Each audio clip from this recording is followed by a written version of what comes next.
33-ാം ദിവസം നമ്മുടെ 100 സപ്പാട്ട് നിർത്താതെ ലക്കി രാവിലെ എണീറ്റ് നേരെ പല്ല് വെച്ച് ഇന്നലെ കുറേ ചോക്ലേറ്റൊക്കെ മാക്ക് കഴിച്ച് അത് കാരണം അതങ്ങ് കത്തിച്ച് കളഞ്ഞേക്കാന്ന് വെച്ച് അകത്തേക്ക് ഒന്നും ഇടുന്നതിന് മുന്നേ ഇപ്പം നേരെ പല്ല് തേച്ച് നമ്മൾ 100 സപ്പാട്ട് അങ്ങ് ലക്കി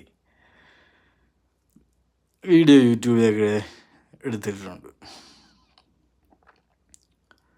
ഇനിയിപ്പോൾ കുറച്ച് ഭക്ഷണമൊക്കെ കഴിക്കും മെസ്സിൽ നിന്ന്. അത് കഴിഞ്ഞ് ഇവിടെ വന്ന് ചെറിയ പാട്ട് പ്രൊജക്റ്റുകളൊക്കെ ചെയ്യാൻ താല്പര്യമുണ്ട്. അപ്പോൾ അതൊക്കെ ഒന്ന് ചെയ്ത് നോക്കുക, ചെയ്യാൻ പറ്റുന്നുണ്ടോ, അതെല്ലാം നടക്കുക അതൊക്കെ നോക്കുക. അത് കഴിഞ്ഞിട്ട് പയ്യെ ഒന്നുകൂടി ജിമ്മിൽ പോയി ഒരു 10-200 സപ്പാട്ടൊക്കെ അലക്കി കുറച്ച് വെയിറ്റൊക്കെ എടുത്ത് പൊക്കി താഴത്തൊക്കെ വെച്ച് കുറച്ച് വെള്ളമൊക്കെ കുടിച്ച് ഇങ്ങോട്ട് പോരും. അപ്പോൾ എല്ലാവർക്കും നല്ലൊരു ദിനം നേരുന്നു. സന്തോഷം, സമാധാനം. അടുത്ത പ്രാവശ്യം.